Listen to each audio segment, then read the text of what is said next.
Hi everyone, come on in. Today I will share with you the postwork I use in a foxy schoolgirl. I always render in a set of 3 pieces.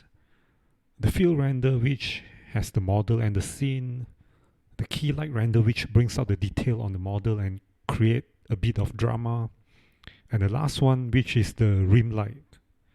The rim light is the one where most of the postwork gets the most attention.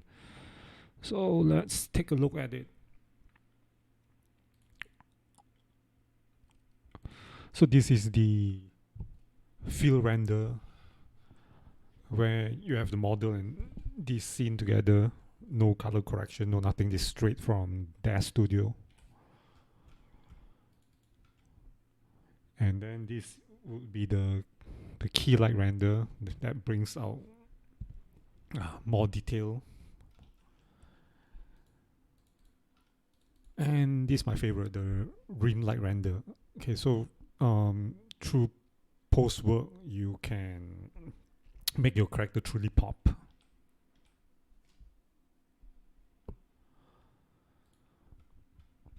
Okay, so after I have performed all that 3 layer of renders, I will put it all into Photoshop.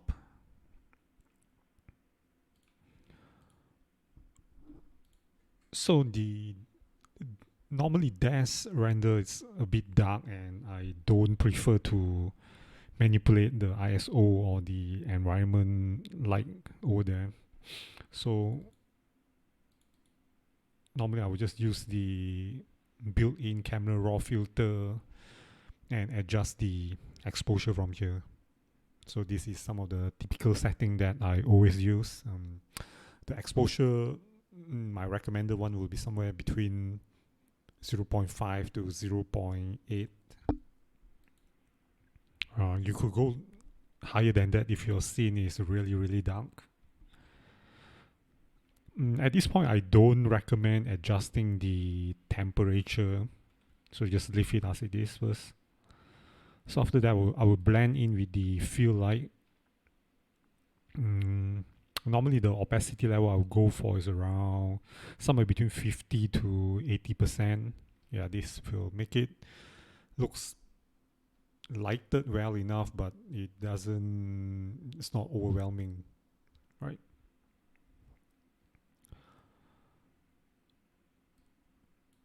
Yeah, and this is a topic for another time. I did some extra rendering for the eye as well. So because as you can see, the hair is covering one side of the eye and I just want it to pops out a little bit more. Yeah, so when you properly adjust the exposure using the layer mask, you can really bring out the eye. Yeah, as you can see over here. So in this scene, I also add some smoke. See, I put a bit of a gradient map on it so that it don't seem so uniform. So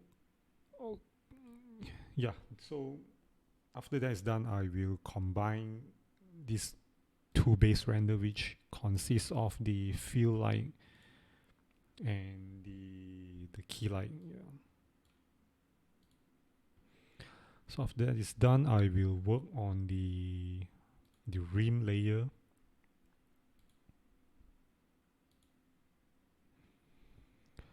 Alright, as you can see, it really brings out the hair and the foxtail.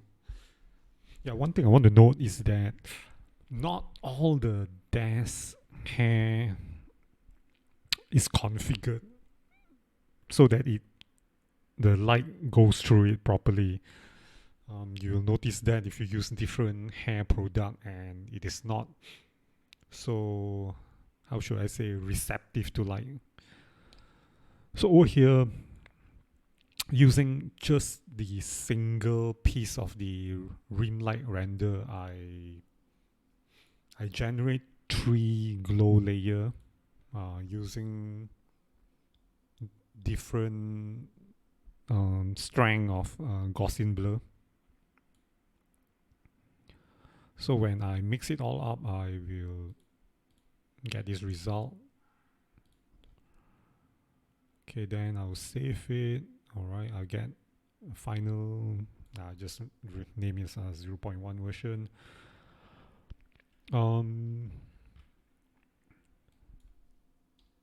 Yeah, let me zoom in a bit. This school uniform she's wearing actually has quite a bit of detail, but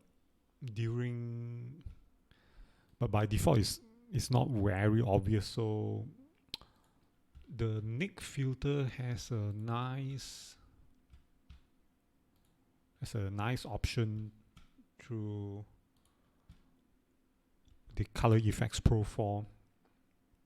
Alright, you can, let me show you a bit.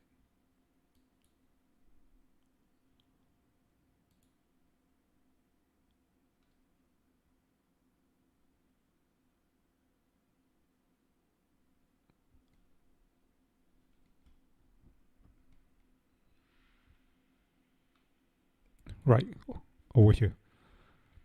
So by default, the setting is a bit too strong. I wouldn't recommend this. So what I will do is, okay, I'll lower the opacity to 0. Right, so basically this will disable the filter. So what I do is I'll just click on control point. I'll just put it on the center of the uniform. Okay, you see, all right, instantly you have some extra details, right? Off it, on it, yeah. So this is how you bring out some extra details on the white shirt she's wearing.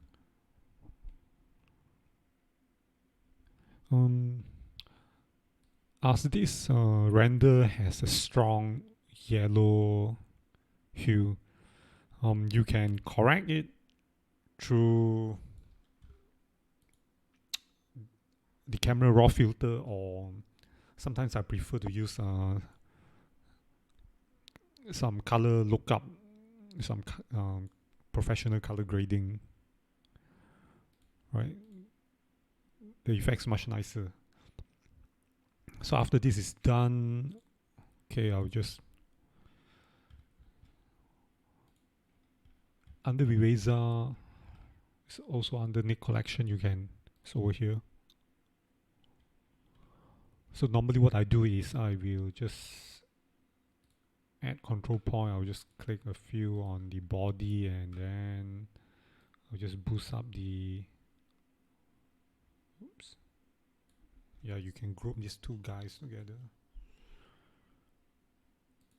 So then you adjust it at the same time.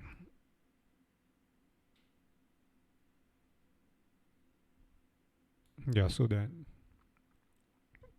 yeah, using this method you can control which area you want to brighten.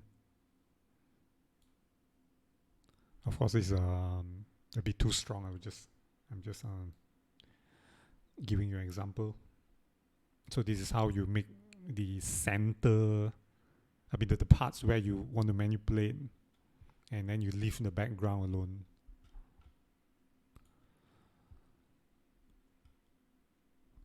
Right, so after all these layers are done, then normally I'll just experiment with some crops and see which one makes the angle looks nicer a bit.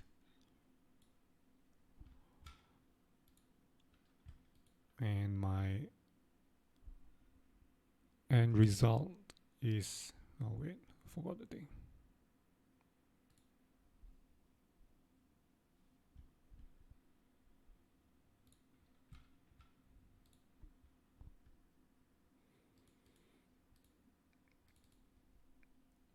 Yeah, so this is the end result.